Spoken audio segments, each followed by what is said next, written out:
During Toteminavida, they called me defective, and by age 19, after 3 doctors examined my frail body and pronounced their verdict, I started to believe them.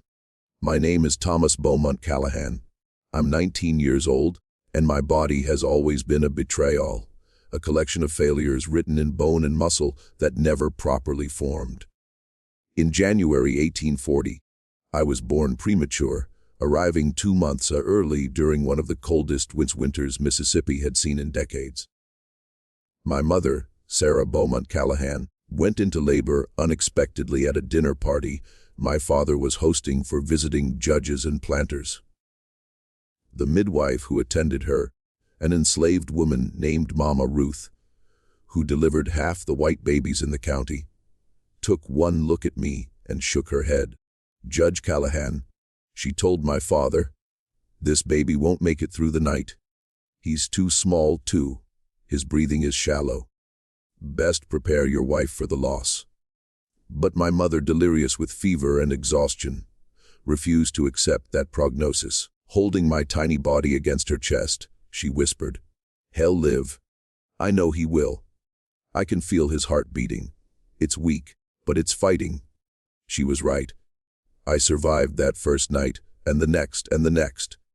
But surviving isn't the same as thriving. At 1 month, I weighed barely 6 pounds. At 6 months, I still couldn't hold up my own head. At 1 year, when other babies were standing and taking first steps, I could barely sit upright. The doctors my father brought in from Natchez, from Vicksburg, from as far away as New Orleans, all said the same thing. Premature birth had stunted my development in ways that would affect me for life. My mother died when I was 6 years old, a victim to the yellow fever epidemic that swept through Mississippi in 1846. I remember her lying in bed, her skin the color of old parchment, her eyes yellowed and distant. The day before she died, she called me to her bedside. "Thomas," she whispered, her voice barely audible, "you're going to face challenges your whole life. People will underestimate you. They'll pity you. They'll dismiss you. But you have something more valuable than physical strength. You have your mind, your heart, your soul. Don't let anyone make you feel less than whole." She died the next morning. I didn't fully understand her words until years later. My father, Judge William Callahan, was a formidable man in every way I wasn't. 6 feet tall, broad-shouldered, with a voice that could silence a courtroom with a single word. He'd built his fortune from nothing, starting as a poor lawyer from Alabama, marrying into the Beaumont family's modest plantation, and, through shrewd investments and strategic land acquisitions, transforming those initial 800 acres into an 8,000-acre cotton empire. Callahan Plantation sat on the high bluffs overlooking the Mississippi River, 15 miles south of Natchez, in what was considered the richest soil in the South. The main house was a Greek Revival mansion my father had built in 1835. 2 stories of white, painted brick with massive Doric columns, wide galleries on both levels, then tall windows that caught the river breeze. Inside, crystal chandeliers hung from 15-foot ceilings, imported furniture filled rooms large enough to host balls for 100 guests, and Persian rugs covered floors of polished heart pine. Behind the main house stretched the working plantation, the cotton gin, the blacksmith shop, the carpentry workshop, the smokehouse, the laundry, the kitchen building, the overseer's house, and beyond all that, the quarters, rows of small cabins where 300 enslaved people lived in conditions that contrasted sharply with the mansion's luxury. I grew up in this world of extreme wealth built on extreme brutality, though, as a child, I didn't understand the full implications. I was tutored at home by a succession of teachers my father hired, too frail for the rough and tumble of school, too sickly to board at the academies where other planter sons went. Instead, I learned Greek and Latin, mathematics and literature, history and philosophy in the quiet of my father's library. By age 19, I stood 5 feet 2 inches tall, the height of a boy entering puberty rather than a young man. My frame was slight, weighing perhaps 110 pounds, with bones so delicate that Dr. Harrison once commented I had the skeleton of a bird. My chest caved inward slightly, a condition the doctors called pectus excavatum, the result of ribs that had never properly formed. My hands trembled constantly, a fine tremor that made simple tasks like writing or holding a teacup an exercise in concentration. My eyesight was terrible, requiring thick spectacles that magnified my pale blue eyes to an almost comical size. Without them, the world was a blur. My voice had never fully deepened, remaining in that awkward range between boy and man. My hair was fine and light brown, thinning already despite my youth. My skin was pale, almost translucent, showing every vein beneath the surface. But the worst part, the part that would ultimately define my fate, was my complete lack of masculine development. I had no facial hair to speak of, just a few wispy strands on my upper lip that I shaved more out of hope than necessity. My body was hairless, smooth as a child's, and the doctor's examinations had confirmed what my father suspected: my reproductive organs were severely underdeveloped, rendering me sterile. The examinations began shortly after my 18th birthday in January 1858. My father had arranged for me to meet a potential bride, Martha Henderson, daughter of a wealthy planter from Port Gibson. The meeting was a disaster. Martha took one look at me and couldn't hide her disgust. She made polite conversation for exactly 15 minutes before claiming a headache and leaving. I overheard her telling her mother as they departed, "Father can't seriously expect me to marry that child. He looks like he'd break in half on our wedding night." After that humiliation, my father summoned Dr. Harrison. Dr. Samuel Harrison was Nature's most prominent physician, a Yale-educated man in his 50s who specialized in what he called matters of masculine health and heredity. He arrived at Callahan Plantation on a humid February morning, carrying a leather medical bag and an air of clinical detachment. My father left us alone in his study. Dr. Harrison had me undressed completely, then conducted the most humiliating hour of my life. He measured me: height, weight, chest circumference, limb length. He examined every inch of my body, making notes in a small leather journal. He paid particular attention to my groin, manipulating my underdeveloped testicles, commenting aloud about their size and consistency. Significantly below normal. He muttered, writing, prepubertal in appearance and texture. When he finished, he had me dress and called my father back into the room.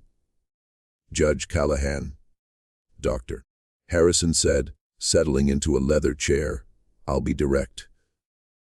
Your son's condition is not merely constitutional frailty. He suffers from what we call hypogonadism, a failure of the sexual organs to develop properly. This was likely caused by his premature birth and subsequent developmental delays." My father's face remained impassive. What does this mean for his future? For marriage? For continuation of the family line? Dr. Harrison glanced at me, then back at my father. "Judge, the likelihood of your son producing offspring is virtually non-existent. The testicular tissue is insufficient for spermatogenesis, the production of viable seed. His hormone production is clearly deficient, as evidenced by his lack of secondary sexual characteristics. Even if he were to marry, consummation might prove difficult, and conception would be, in my professional opinion, impossible." The word hung in the air like a death sentence, the impossible. My father was silent for a long moment. "You're absolutely certain?" "As certain as medical science allows. I've seen perhaps a dozen cases like this in my career. None produced children." "I see. Thank you, Dr. Harrison. I'll have your payment sent to your office." After the doctor left, my father poured himself 3 fingers of bourbon and stared out the window at the river. "Father," "I'm sorry," I said quietly. He didn't turn around. For what? For being born early, for being sickly, for being... He trailed off, took a long drink. "Not your fault, Thomas, but it is our reality." But my father wasn't satisfied with one opinion. A week later, Dr. Jeremiah Blackwood arrived from Vicksburg. He was younger than Dr. Harrison, more aggressive in his examination, rougher in his handling of my body. But his conclusion was identical: severe hypogonadism with associated sterility. The condition is permanent and untreatable. The third doctor came from New Orleans in March. Dr. Antoine Mirier was a Creole physician who'd studied in Paris and spoke with a thick French accent. He was the gentlest of the three, apologizing for the invasive nature of the examination, but his verdict was the same as Je suis da soleil, mes voter fils il n'y peut pas avoir des enfants, le développement, il est arte, rien n'y peut être fait. 3 doctors, 3 examinations, 3 identical conclusions. Thomas Beaumont Callahan was sterile, unfit for breeding, incapable of continuing the family line. The news spread through Mississippi's planter society with the speed and thoroughness of gossip among people who had nothing better to do than discuss each other's business. My father made no effort to keep it secret. "What would be the point?" he said. "Any woman who agreed to marry you would need to know. Better to be honest up front than face recriminations later." The Hendersons withdrew their daughter from consideration immediately. The Rutherfords, who'd expressed interest in introducing me to their younger daughter, sent a polite note declining. The Prestons, the Montgomerys, the Fairfaxes, all the prominent families who might have overlooked my physical frailty for the sake of the Callahan fortune, suddenly found reasons why their daughters were unsuitable or already promised elsewhere. But it wasn't just the private rejections that hurt. It was the public comments. I overheard Mrs. Harrison at church in April. "Such a pity about the Callahan boy. The judge has all that wealth and no proper heir to leave it to. Makes you wonder what the point is." At a dinner party my father hosted in May, one of the guests, drunk on my father's fine whiskey, said loudly enough for me to hear from the hallway, "It's nature's way, isn't it? The weak ones aren't supposed to reproduce. Keeps the stock healthy." A visiting planter from Louisiana, examining a horse my father was selling, commented, "Fine animal. Strong lines, good conformation, proven stud.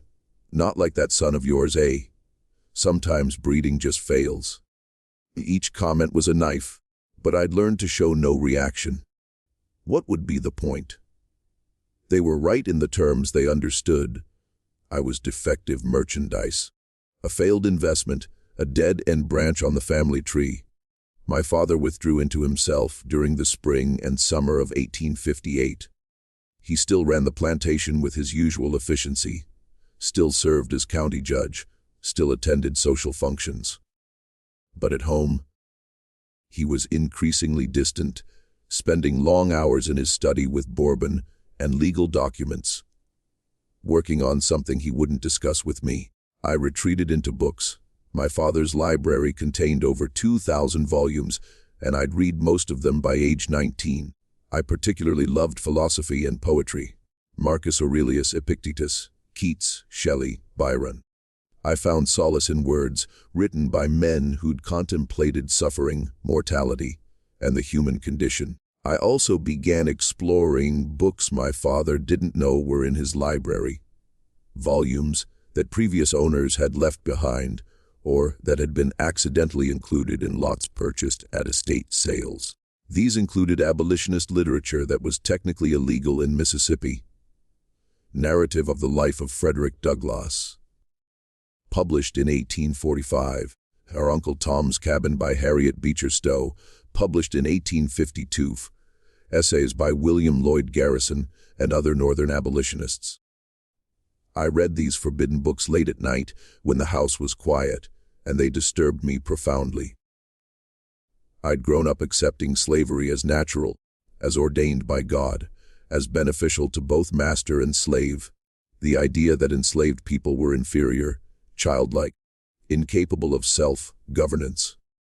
This was what everyone around me believed and taught. But these books presented a different picture. Frederick Douglass wrote with intelligence and eloquence that matched any white author I'd read. He described the brutality of slavery, the whippings, the family separations, the sexual exploitation, the psychological torture of being treated as property.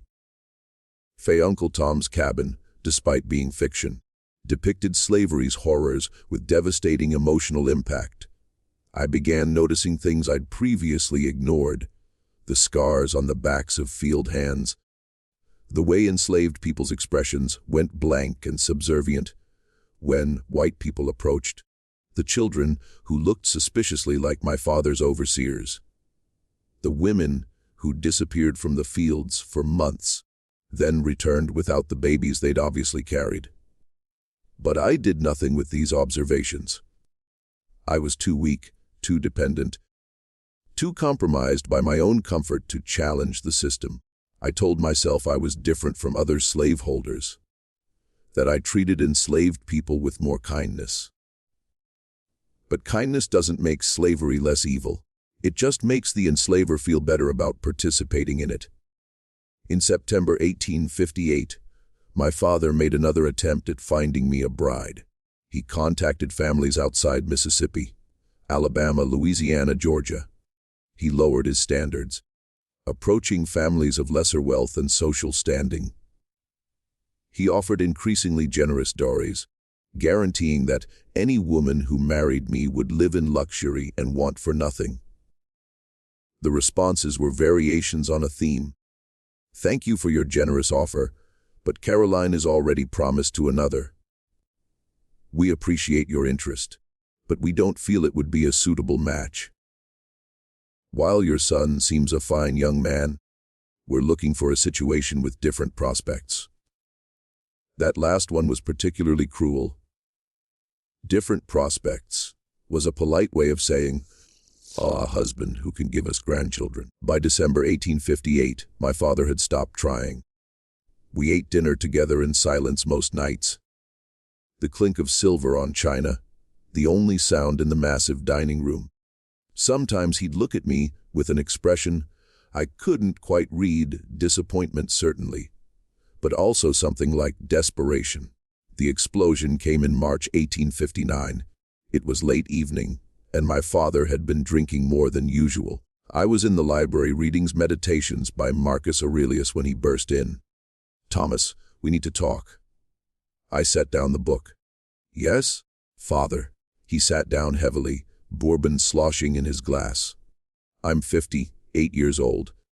I could die tomorrow or live another 20 years. But either way, I'll die eventually. And when I do, what happens to all this?" He gestured vaguely at the room, the house, the plantation beyond. "The estate will go to our nearest male relative, I suppose. Cousin Robert in Alabama." Cousin Robert, my father spat, is an incompetent drunk who's lost 2 small plantations to bad debt. He'd sell this place within a year and drink away the profits. Everything I've built, everything my father built before me, gone. I'm sorry, Father. I know this isn't the situation you wanted. Sorry doesn't solve the problem. He stood up, began pacing. For 18 months I've tried everything. 18 months of searching for a wife who'd accept you despite your condition. No one will. No one wants a husband who can't produce heirs. That's the reality. I know. So I've had to think creatively, very creatively, about solutions that push the boundaries of convention. Something in his tone made me uneasy. "What do you mean?" He stopped pacing, looked directly at me. "I'm giving you Delilah." I stared at him, certain I'd misheard. "I'm sorry." "What?" "Delilah, the field hand. I'm giving her to you as your companion. Your wife in practical terms." The words made no sense. "Father, you cannot possibly be suggesting." "I'm not suggesting. I'm telling you what's going to happen." His voice was hard now, the voice he used in court when pronouncing sentence. "No white woman will marry you. That's established fact. But the Callahan line needs to continue. The plantation needs heirs, even if those heirs are unconventional." The full horror of what he was proposing hit me. "You want me to, with a slave woman? Father, that's, even if I could, which the doctors say I can't.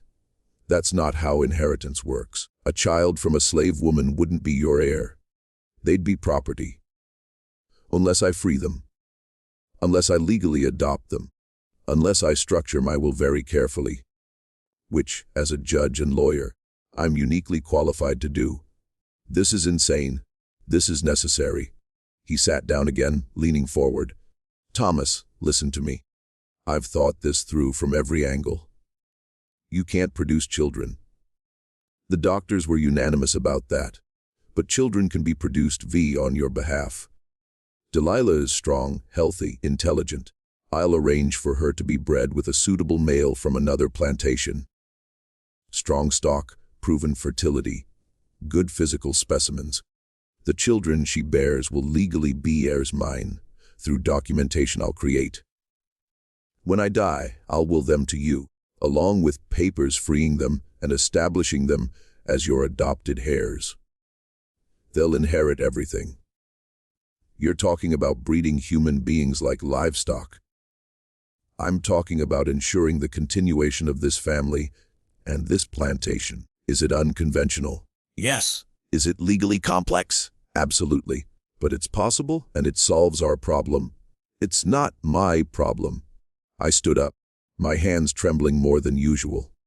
"Father, what you're describing is evil. You want to use a woman's body, without her consent, to produce children who will be manipulated through legal fictions into becoming heirs. You're treating people like breeding stock, like animals. They are animals in the eyes of the law." His voice rose to match mine. "Thomas, I understand you've been reading those abolitionist books. Yes, I know about them. I'm not blind. You filled your head with sentimental nonsense about the humanity of slaves. But the legal reality is that they are property. I own Delilah the same way I own this house or that chair, and I'm choosing to use her in a way that solves a problem. And what does Delilah think about this? She'll do what she's told. She's property, Thomas. Her opinion is irrelevant." Something in me snapped. I'd spent my entire life deferring to my father's authority, accepting his decisions, trying to make up for being a disappointing son. But this was too much. "No." The word came out quietly but firmly. My father blinked. "What did you say?" I said, "No, I won't be part of this. If you want to implement this obscene breeding scheme, you'll do it without my participation or cooperation." "You ungrateful." He stood up, his face reddening.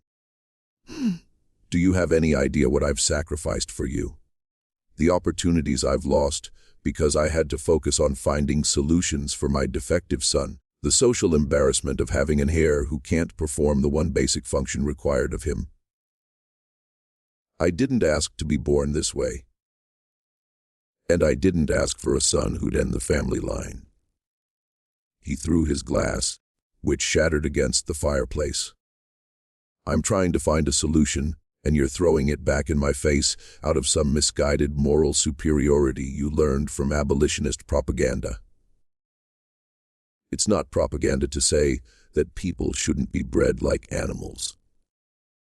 Get out. Get out of my sight." I left the library, my heart pounding, my whole body shaking. I went to my room, closed the door, and sat on my bed, trying to process what had just happened. My father wanted to use an enslaved woman as breeding stock to produce heirs that would legally be manipulated into inheriting his plantation, and he saw nothing wrong with this plan. In fact, he thought it was a clever solution to an intractable problem. I couldn't sleep that night.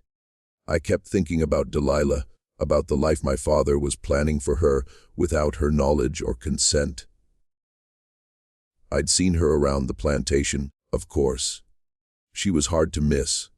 Delilah was 24 years old, nearly 6 feet tall, with a powerful build from years of fieldwork. She had skin the color of polished mahogany, high cheekbones, and eyes that held an intelligence she'd learned to hide in the presence of white people. She was what the overseers called a prime field hand. Strong enough to pick 300 pounds of cotton a day, healthy enough to work through the brutal Mississippi summers without collapsing. I'd heard the overseers talking about her. That Delilah's worth 3 regular hands. Never gets sick, never complains, works like a machine. But I'd also heard darker comments. Shame to waste breeding potential like that on fieldwork. A woman built like that should be having babies every year. Now, my father wanted to ensure that breeding potential was exploited. I couldn't let that happen. But what could I do? I had no authority over the plantation. I was 19 years old, physically weak, financially dependent on my father. I couldn't free Delilah. I didn't own her. And even if I did, the legal process was complex and expensive. I couldn't help her escape. I barely knew her, had no connections to the Underground Railroad, and wouldn't know the first thing about arranging escape for a fugitive slave. But I couldn't do nothing. The next morning, still shaking from the confrontation and lack of sleep, I made a decision. I needed to warn Delilah. At minimum, she deserved to know what my father was planning. The quarters were located a quarter-mile behind the main house, down a dirt path lined with ancient oak trees. I'd rarely visited them before. It wasn't proper for the master's son to mingle with the enslaved. The few times I'd been there were during Christmas distributions, when my father would hand out extra rations and cheap gifts to the people who made his wealth possible. The quarters consisted of 20 small cabins arranged in 2 rows.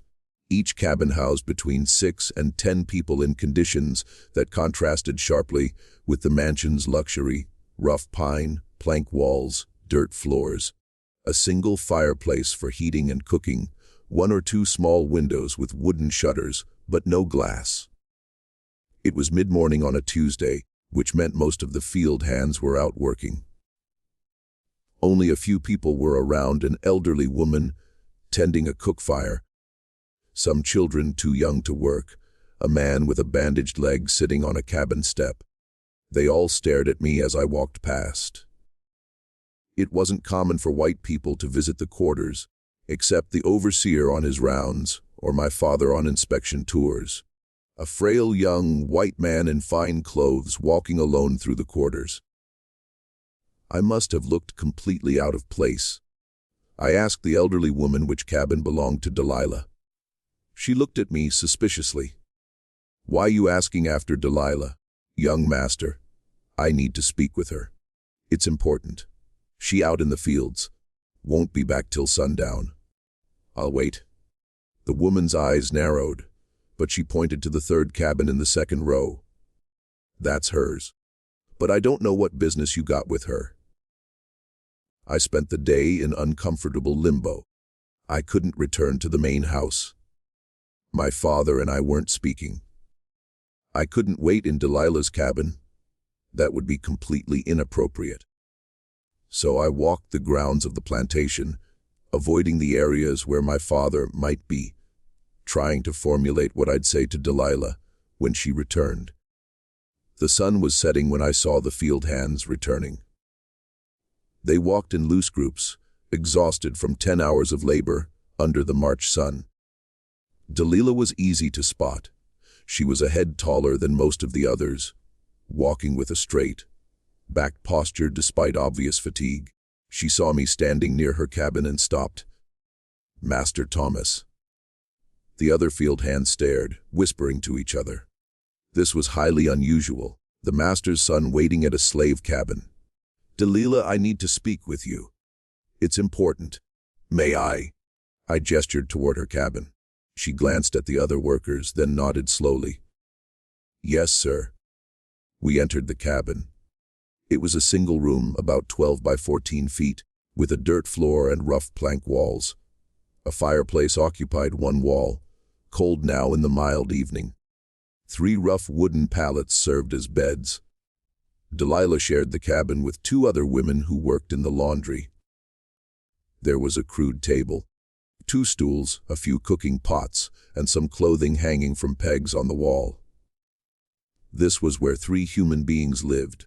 The contrast between this and my bedroom in the mansion, with its 4-poster bed, imported furniture, soft carpets, and walls lined with bookshelves, was staggering. Delilah stood uncertainly in the middle of the room. "Is something wrong, Master Thomas? Where to begin? How do you tell someone that your father is planning to use her as breeding stock?" "Delilah, I need to tell you something my father is planning.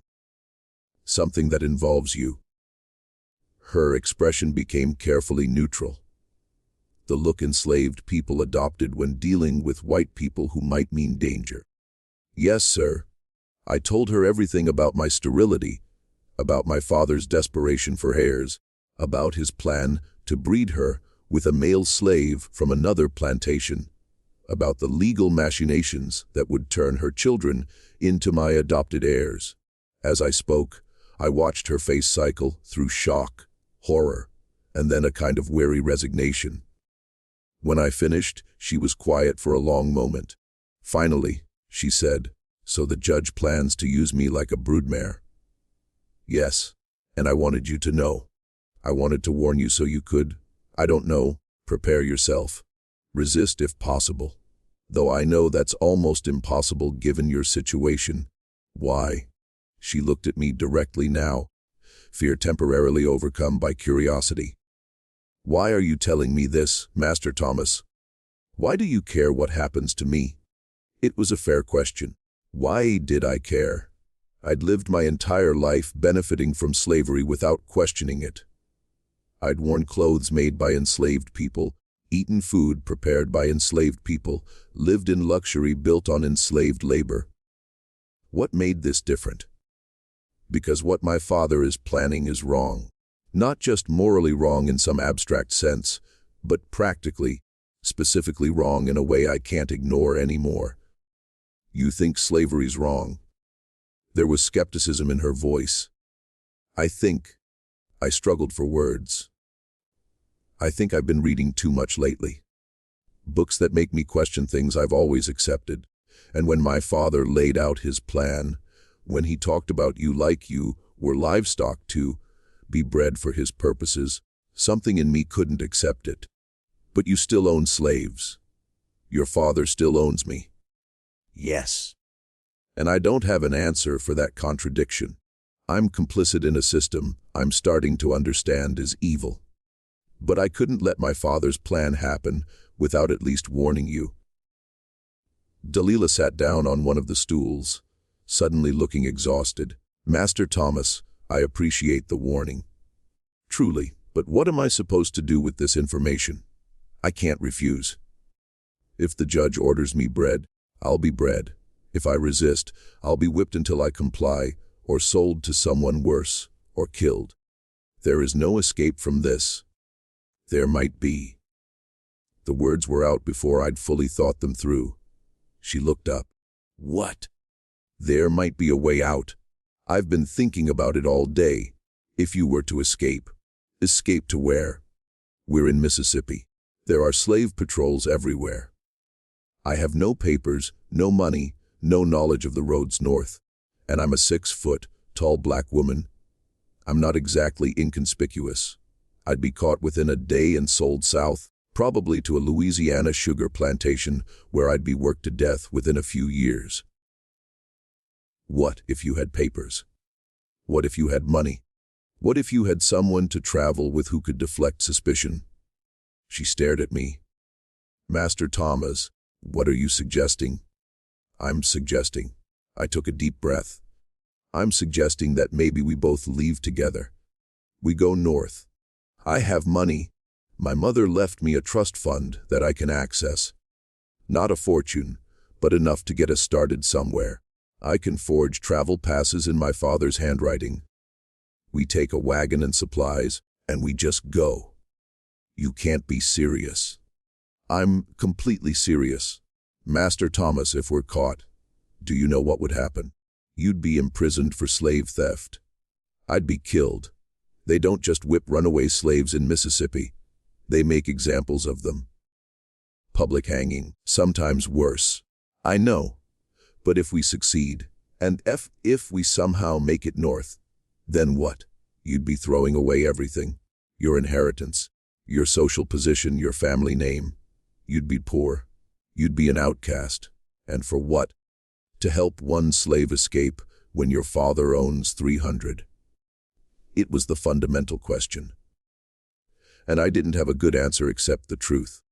Because I can't save 300 people. But maybe I can save one. Maybe I can stop one evil thing from happening. And maybe that's better than doing nothing. Why me? You don't even know me.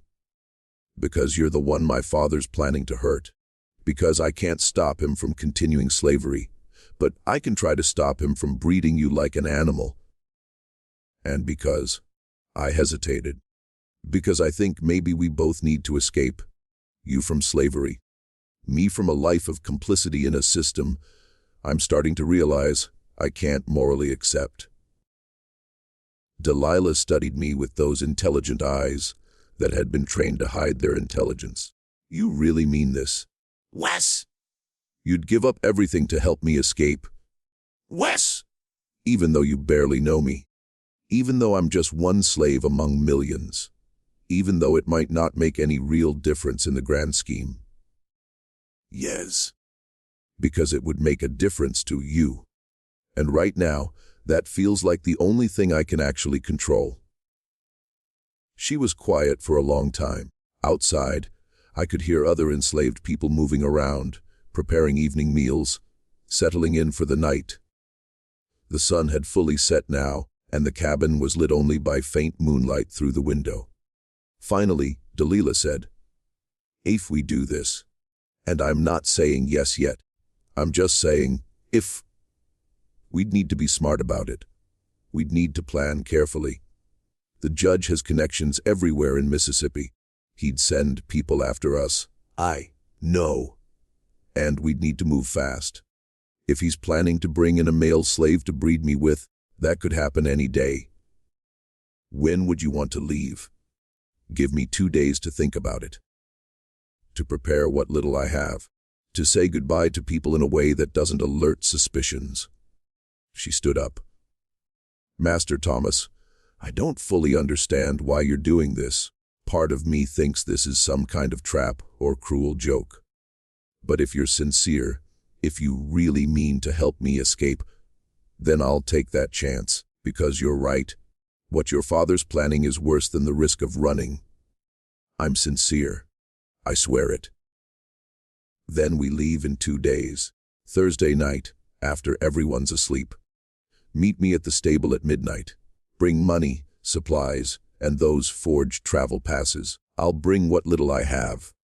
I nodded. Thursday night. Midnight. She walked to the cabin door, opened it, then turned back. Master Thomas.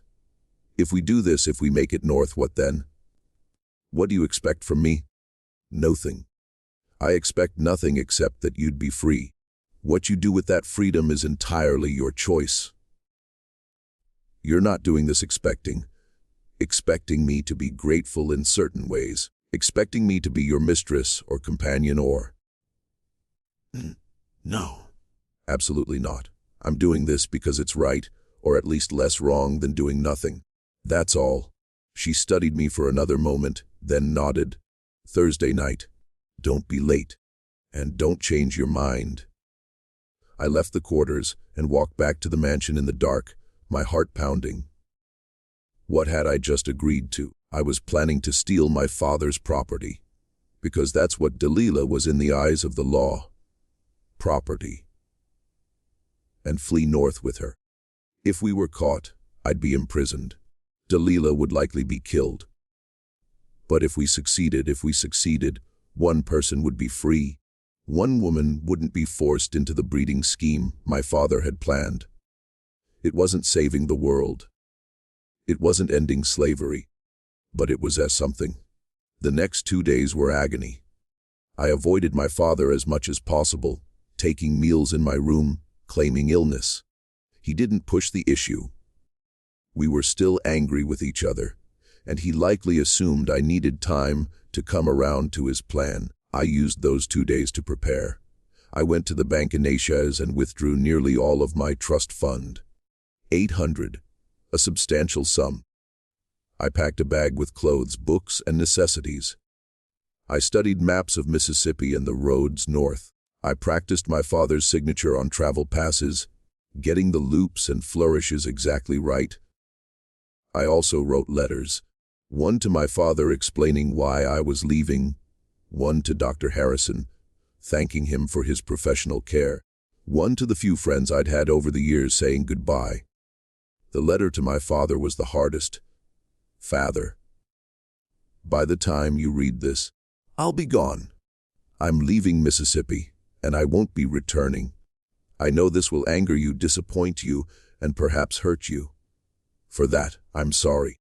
But I cannot be part of your plan for Delilah. I cannot participate in a scheme that treats human beings as breeding stock. You raised me to value education, reason, and moral principle. The education you provided has led me to conclusions you won't like. Slavery is evil, and our participation in it is wrong. I'm not asking you to understand or approve. I'm simply telling you that I've made my choice. The Callahan line may end with me, but it will end with whatever dignity I can salvage rather than continue through the moral bankruptcy of your breeding scheme. Huss, I hope someday you'll understand. Phil, your son. Thomas. I sealed the letter and left it on my desk. Thursday night arrived. I couldn't eat dinner. I lay in bed, fully clothed, listening to the house settle into sleep. My father retired to his room around 10. The servants finished their evening duties by 11. By 11:30, the mansion was silent. At 1:45, I grabbed my bag, crept downstairs, and slipped out through the kitchen door. The stable was dark, lit only by moonlight filtering through gaps in the walls. I hitched up one of the smaller wagons. A 2-horse rig that we used for local travel. I loaded my bag, some food I'd stolen from the kitchen, blankets, and a canteen of water. At exactly midnight, Delilah appeared. She carried a small bundle, everything she owned in the world, probably. Some clothes, maybe a few personal items. That was it. 24 years of life reduced to one small bundle. You came, she said quietly. Did you think I wouldn't? I wasn't sure. Part of me thought this was all a dream or a trick. It's neither. Are you ready? She looked back at the quarters, visible in the distance. As ready as I'll ever be. We climbed into the wagon. I took the reins. I'd driven wagons before, though not often. Delilah sat beside me, her bundle in her lap. Where are we going? She asked as we started moving. Northeast to start. We'll avoid Natchez. Too many people who know me. We'll head toward Vicksburg, then into Tennessee. From there, we'll work our way to Ohio. Cincinnati has a large free black community. We can disappear there. That's at least 400 miles. Closer to 500. It'll take us 2 weeks, maybe more. We'll travel mostly at night, rest during the day in wooded areas off the main roads. You've thought this through. I had 2 days. I did my best. We rode in silence for a while. The plantation fell away behind us, and soon we were on the main road heading northeast. The night was clear, the moon bright enough to see by. Every sound made my heart race. Was that a patrol? Was that someone following us? But it was just wind, animals, the normal sounds of a Mississippi night. After an hour, Delilah spoke again. Thomas, can I call you Thomas? Of course. We're not master and slave anymore. We're just 2 people trying to get north. Thomas, I need to ask you something honestly. Why are you really doing this? And I don't want the noble answer about stopping one evil. I want the real reason. I thought about that as the horses plodded on. The real reason. I think I've spent my entire life being told I'm defective. That I'm less than a real man because my body doesn't work right. That I'm worthless because I can't produce heirs. And I've internalized that. I've believed it. I don't see what that has to do with helping me. My father's plan would have used you the same way society has used me. Reduced you to your reproductive function. Treated you as valuable only for what you could produce. And I realized I couldn't participate in doing to someone else what's been done to me. Does that make sense? Yes, she said quietly. It makes perfect sense. We traveled through the night and into the dawn. As the sun rose, we pulled off the road into a grove of trees. I unhitched the horses and let them graze. Delilah and I ate some of the food I'd brought. Bread, cheese, dried meat. We should sleep in shifts, Delilah said. Take turns keeping watch in case anyone comes. You should sleep first. You worked all day yesterday. I just worried. All right, wake me in a few hours. She lay down on a blanket and was asleep almost instantly. I watched her for a moment. This woman I barely knew, who I was risking everything to help escape. She looked younger in sleep, less guarded. The intelligence she normally hid was visible in the peaceful lines of her face. What had I done? I'd thrown away my entire life on an impulse to save one person from one specific evil. It was irrational, possibly foolish, definitely dangerous. But it was also the first time in my life I'd felt like I was actually doing something that mattered. Over the next 13 days, we made our way slowly north. We traveled at night, slept during the day, avoided towns where possible. I used the forged travel passes 3 times when we were stopped by patrols or passed through checkpoints. Each time, my heart raced as the patrol officer examined the documents. Says here you're traveling on Judge Callahan's business, escorting his property to Vicksburg for sale. That's correct, officer.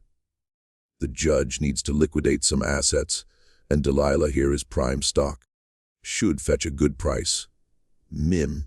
And why is the judge's son doing this instead of an overseer? Father wanted me to learn the business. Can't run a plantation if you don't understand all aspects of it. The officer would hand back the papers, wave us through. Each time, I'd keep my face calm until we were out of sight, then nearly collapse with relief. Delilah was remarkable during the journey. She was stronger than me, more capable, more resourceful. When a wheel came loose, she fixed it. When we needed to ford a stream, she waded in first to check the depth. When we ran low on food, she knew which plants were edible and how to set snares for rabbits. Where did you learn all this? I asked one night as we ate rabbit she'd caught and cooked. You learn things when you're enslaved. You pay attention to everything because knowledge might be the difference between surviving and dying. I watched the men fix wagons. I learned plants from women who gathered herbs. I learned to hunt from my father before he was sold away when I was 10. I'm sorry about your father. Don't be sorry. Just keep moving north. We talked during those long nights of travel. Really talked, in ways I'd never talked to anyone. Delilah told me about her life born on a plantation in Alabama, sold to my father when she was 15. 9 years of field work that should have broken her but didn't. She told me about dreams of freedom she'd barely allowed herself to have, about the constant vigilance required to survive slavery, about watching friends sold away, sisters raped by overseers, mothers separated from children. I told her about my life, the isolation of being sickly and strange, the education that set me apart, the loneliness of having wealth but no real friends, the shame of being called defective, the growing realization that my comfortable life was built on others' suffering. "You're not defective," she said one night. "You're different. There's a distinction. Society doesn't see it that way. Society's wrong about a lot of things. Wrong about slavery, wrong about women, wrong about you." By the time we crossed into Tennessee, something had shifted between us. We weren't master and former slave anymore. We weren't even just traveling companions. We were two people who'd begun to genuinely care about each other. It was Delilah who first voiced it. We'd stopped to rest in a barn we'd found abandoned. It was raining hard outside, and we decided to wait out the storm. "Thomas, can I ask you something personal?" "Of course." When we get north, when I'm free, what happens then?" "Between us?" "I mean, I've been thinking about the same question." "I don't know. I suppose we'll find you a place to live, help you get settled, find you work. Maybe I'll stay nearby in case you need help. But you'll be free to make your own choices." What if? She hesitated. "What if my choice is to stay with you?" My heart skipped. "Delilah, you don't owe me anything. I didn't help you escape expecting." "I know that. But what if it's not about owing? What if it's about wanting? I don't understand." She moved closer. "Thomas, over these past 2 weeks, I've gotten to know you. Really know you. Not as Master Thomas, not as the judge's defective son, but as Thomas the person. And that person is kind and intelligent and brave in ways he doesn't even recognize." "I'm not brave. I'm weak and sickly. And you gave up everything to help me. You risked imprisonment and death. You're traveling through hostile territory to bring me to freedom. That's not weakness. That's courage." "Delilah, even if you feel this way now, you might feel differently when you have real freedom, when you can make choices without desperation or gratitude clouding your judgment. Then let me make this choice now, clearly and freely as I can." She took my hand. "When we get north, I want to stay with you. Not as your property, not as your servant, not out of obligation, but as your partner, your companion. Maybe even," she hesitated, "maybe even more than that, if you'd want it. You can't want that. I'm sterile. I can't give you children. I can barely give you physical affection. My body is so weak and underdeveloped that I don't even know if I could." "Thomas, stop. I don't care about children. I don't care about your body. I care about you. The person who reads philosophy and treats me like an equal. Who listens when I talk. Who sees me as human. That's what I want. People will judge us. A white man and a black woman together, it's illegal in most places. Even in the North, we'll face prejudice. I've faced prejudice my whole life. At least this way, I'd face it with someone I choose to be with rather than someone who owns me." I looked at her. This strong, intelligent, beautiful woman who somehow, impossibly, seemed to want to be with me. "Are you sure?" "I'm sure." We kissed there in that abandoned barn, rain drumming on the roof. Two people from completely different worlds, finding something neither had expected to find. We reached Cincinnati in early June, having traveled for nearly 2 months. The city was bustling, crowded, full of free black people and abolitionists and escaped slaves building new lives. I used some of my remaining money to rent a small house in a neighborhood where interracial couples, while uncommon, weren't unheard of. We presented ourselves as husband and wife, Thomas and Delilah Freeman. Freeman, because Delilah had no last name as a slave, and she chose that one for its obvious symbolism. The first few months were hard. Money was tight. I found work as a clerk in a law office. My education and neat handwriting were valuable skills. Delilah found work as a seamstress. Her strong hands that had picked cotton now created beautiful clothes. People stared at us. Some assumed Delilah was my property. Others assumed she was my mistress. A few understood we were actually married, and their reactions ranged from disapproval to acceptance. But we built a life, a real life based on choice rather than ownership. In November 1859, we married, legally, or as legally as possible for an interracial couple. A Quaker minister who didn't care about racial boundaries performed the ceremony in a small church. It wasn't recognized by most authorities, but it felt real to us. "I take you, Delilah Freeman, to be my wife," I said, my voice trembling. "I take you, Thomas Callahan Freeman, to be my husband," she responded, adding my name to hers. We were truly married now. Two people who'd escaped impossible situations and found love in the ruins. The war came in 1861. Neither of us could fight. I was too weak, and women didn't serve. But we contributed in other ways. Our home became a stop on the Underground Railroad. Delilah, using her knowledge and experience of slavery, helped newly escaped people adapt to freedom. I used my legal knowledge to help free Black people navigate complex documentation requirements. We met Frederick Douglass once when he came to Cincinnati to speak. After his lecture, we approached him and Delilah told him our story. He listened intently, then smiled. "You've both taken your freedom in different ways. Mrs. Freeman, you've taken it from a system that tried to own you. Mr. Freeman, you've taken it from a system that tried to define you by your physical limitations. Both of you have proven that freedom is about choice, not circumstance. It was one of the proudest moments of my life. We never had biological children. My sterility was real and permanent. But in 1865, after the war ended, we adopted 3 children, formerly enslaved children whose parents had died or disappeared during the chaos. We named them carefully Sarah, Sephra after my mother, Fredericks after Douglass, and Liberties, because that's what they represented. We raised them in freedom, taught them to read and write, sent them to schools that accepted Black children. We taught them they were valuable, that their worth wasn't determined by society's prejudices, but by their own character and choices. Sarah became a teacher, educating freed slaves in reading and mathematics.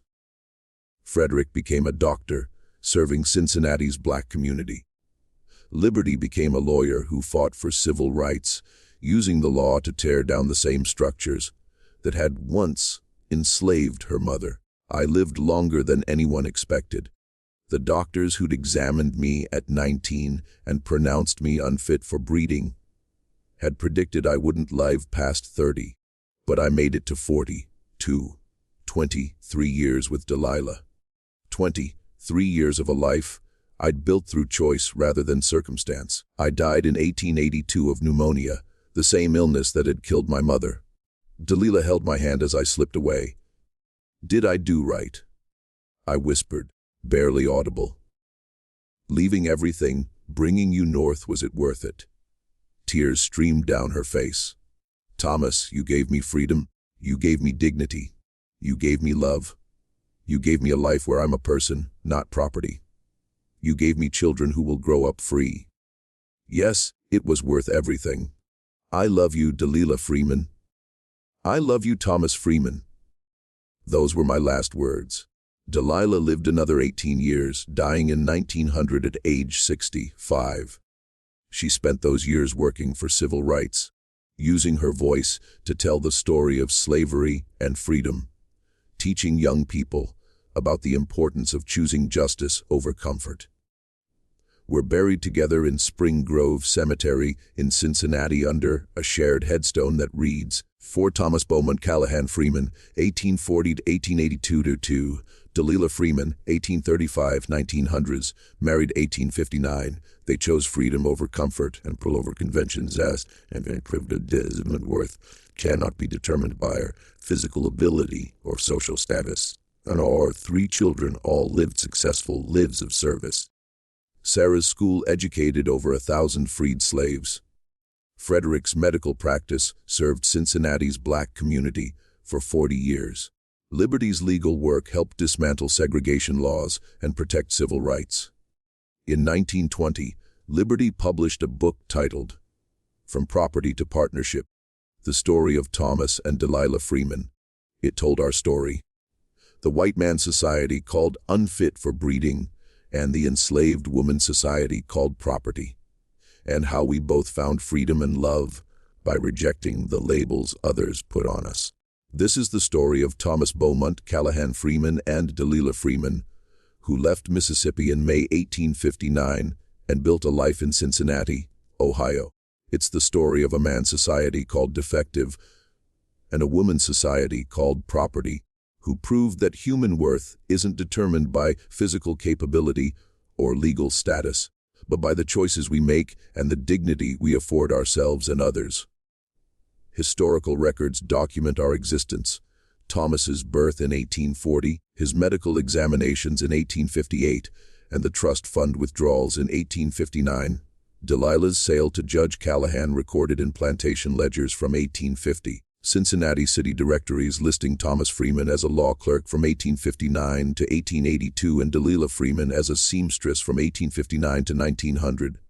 Our marriage, while not recognized by state law, was recorded by the Quaker Meeting House that performed the ceremony. Our children's birth records and adoption papers survive in Cincinnati archives. Our gravestone remains in Spring Grove Cemetery, visited occasionally by descendants and historians interested in unconventional stories of freedom and love from the slavery era. The story challenges assumptions about disability, race, and worth. Thomas wasn't broken because his body didn't develop normally.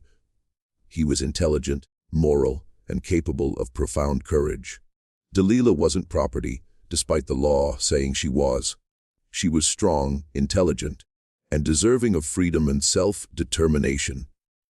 And Judge Callahan's plan, meant to ensure his legacy, instead catalyzed something more valuable: two people finding freedom and building lives based on choice, dignity, and love.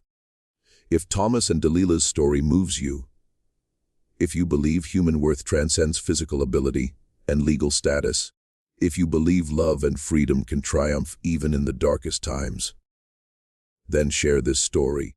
Remember that history is filled with people who defied impossible odds, who chose justice over comfort, who proved that labels don't define us, our choices do.